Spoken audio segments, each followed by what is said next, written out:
ഇന്ന് സംഭവിച്ചതിലേക്ക് വിശദമായി. കട്ടപ്പന ഇരട്ടക്കൊലപാതക കേസിൽ വയോധികന്റെ മൃതദേഹാവശിഷ്ടം കണ്ടെത്തി.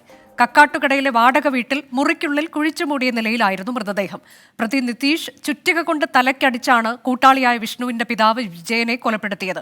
വിഷ്ണുവിന്റെ സഹോദരിയുടെ നവജാത ശിശുവിനെ കൊന്നു കുഴിച്ചുമൂടിയ സ്ഥലത്ത് പോലീസ് പരിശോധന തുടങ്ങി. കട്ടപ്പന സാഗര ജംഗ്ഷനിലെ വീടിനോട് ചേർന്നുള്ള തൊഴുത്തിലാണ് തെരച്ചിൽ. പ്രതി നിതീഷിനെ സ്ഥലത്തെത്തിച്ചിട്ടുണ്ട്. 2016 കുഞ്ഞിനെ കൊലപ്പെടുത്തിയ കേസിൽ മരിച്ച വിജയനും പ്രതിയാണ്. രാഹുൽ വിജയൻ ഏറ്റവും പുതിയ വിവരങ്ങളുമായി. രാഹുൽ, ഒരു മൃതദേഹാവശിഷ്ടമാണ് നേരത്തെ കിട്ടിയത്. അത് വിജയന്റെ തന്നെയാണെന്ന് ഉറപ്പിക്കാൻ ഇനിയും പരിശോധനകൾ ബാക്കിയുണ്ട്. പക്ഷേ ഏറെക്കുറെ അത് ഉറപ്പിച്ച മട്ടിൽ തന്നെയാണ് പോലീസിന്റെ മുന്നോട്ടുള്ള നീക്കം. നിലവിൽ ശിശുവിന്റെ മൃതദേഹാവശിഷ്ടത്തിനായുള്ള പരിശോധനയാണോ? അത് ഏറ്റവും പുതിയ വിവരങ്ങൾ എങ്ങനെയാണ്? നവജാത ശിശുവിന്റെ മൃതദേഹത്തിനായുള്ള തെരച്ചിലാണ് ഇപ്പോൾ ഈ കട്ടപ്പന സാഗര ജംഗ്ഷനിലെ ഇവർ നേരത്തെ താമസിച്ചിരുന്ന വീടിന് സമീപത്തുള്ള തൊഴുത്തിൽ നടക്കുന്നത്. മണ്ണ് മുഴുവൻ മാറ്റിക്കൊണ്ടുള്ള ഒരു പരിശോധന ഇവിടെ തുടങ്ങിയിട്ടുണ്ട്. പക്ഷേ ഇതുവരെ ഈ മൃതദേഹാവശിഷ്ടങ്ങളൊന്നും ലഭിച്ചിട്ടില്ല എന്നുള്ളതാണ് നമുക്ക് മനസ്സിലാക്കാൻ കഴിയുന്നത്.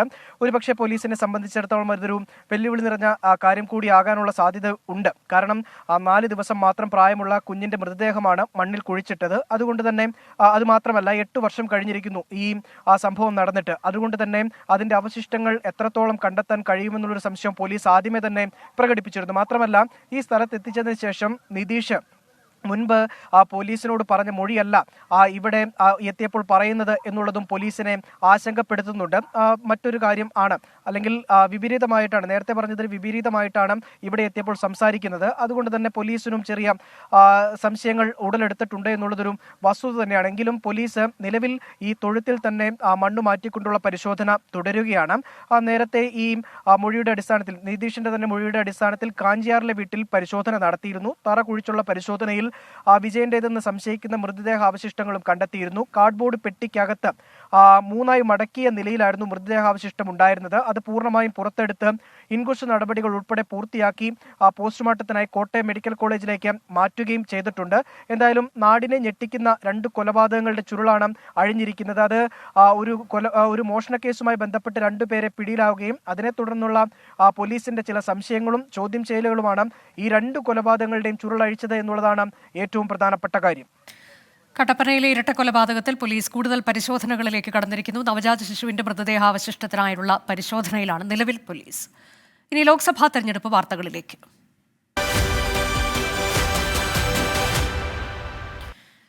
പശ്ചിമബംഗാളിലെ 42 ലോക്സഭാ സീറ്റുകളിലും സ്ഥാനാർത്ഥികളെ പ്രഖ്യാപിച്ച തൃണമൂൽ കോൺഗ്രസ് ബിജെപിയുടെ പതനം ഉറപ്പാക്കാനുള്ള ചരിത്ര ദൗത്യം ഏറ്റെടുക്കുന്നുവെന്ന് മമതാ ബാനർജി പറഞ്ഞു. രാജ്യത്തെ പ്രതിപക്ഷ നിരയുടെ ഉറക്കം കെട്ടുവെന്ന് പ്രധാനമന്ത്രി നരേന്ദ്രമോദി തിരിച്ചടിച്ചു. അതിനിടെ ഹരിയാനയിലും രാജസ്ഥാനിലുമായി 2 ബിജെപി എംപിമാർ പാർട്ടി വിട്ട് കോൺഗ്രസിൽ ചേർന്നു.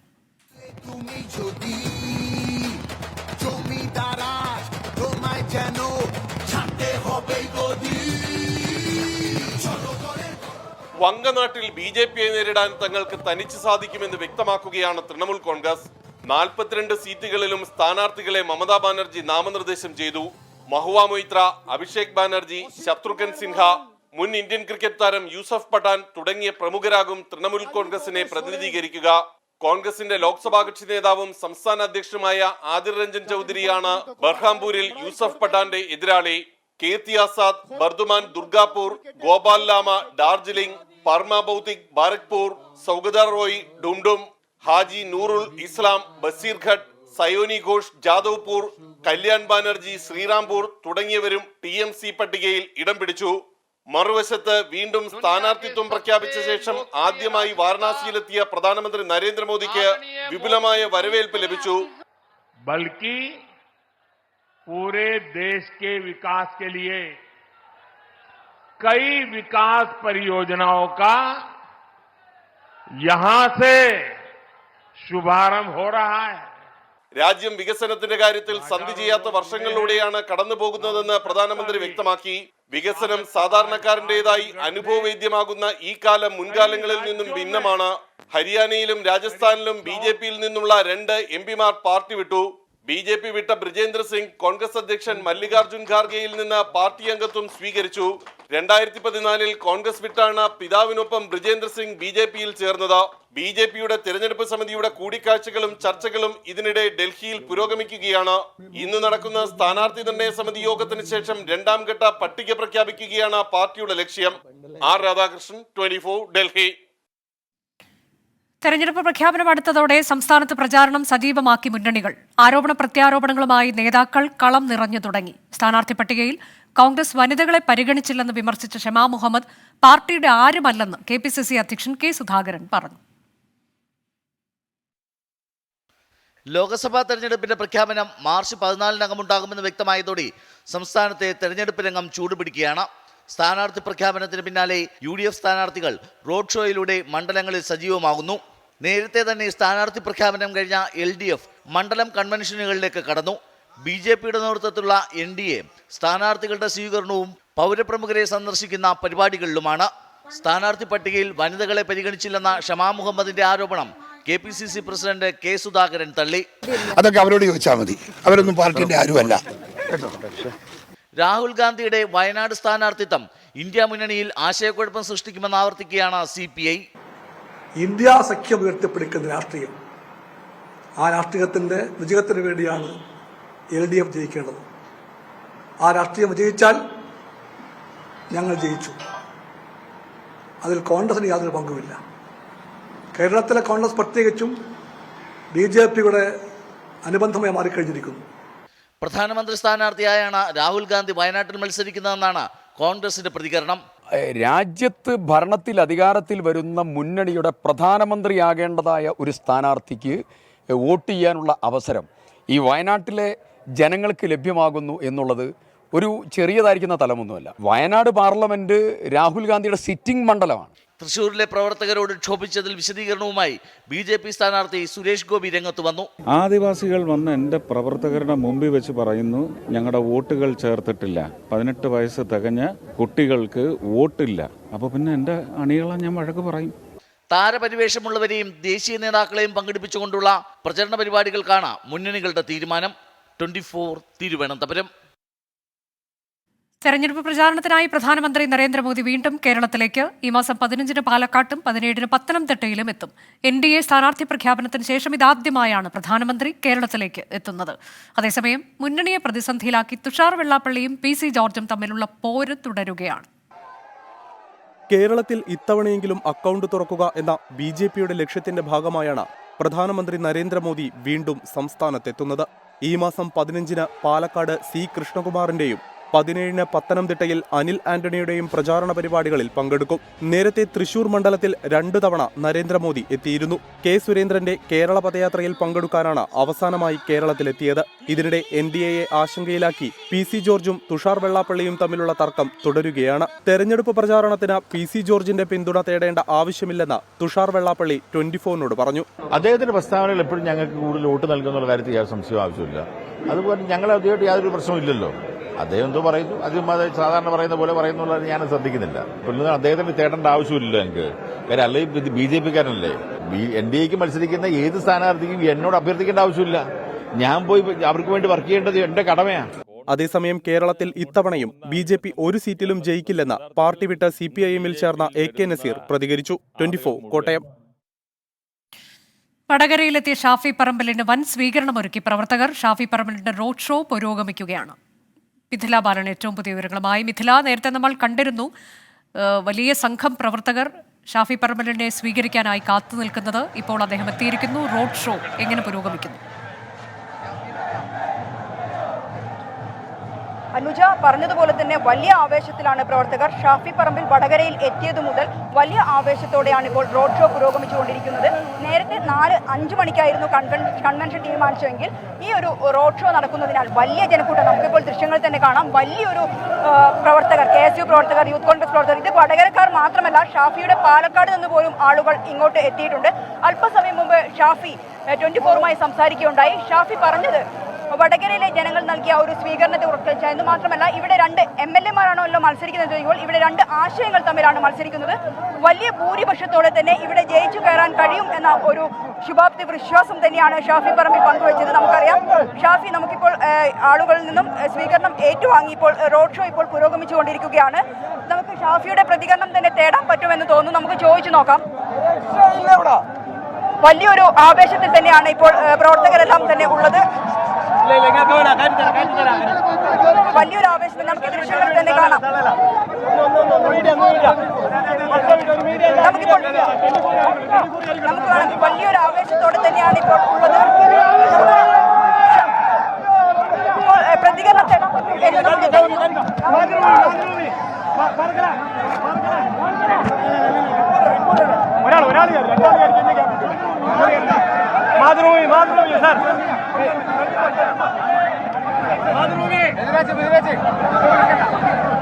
എനിക്ക് ക്വസ്റ്റ്യൻ കേൾക്കുന്നില്ല.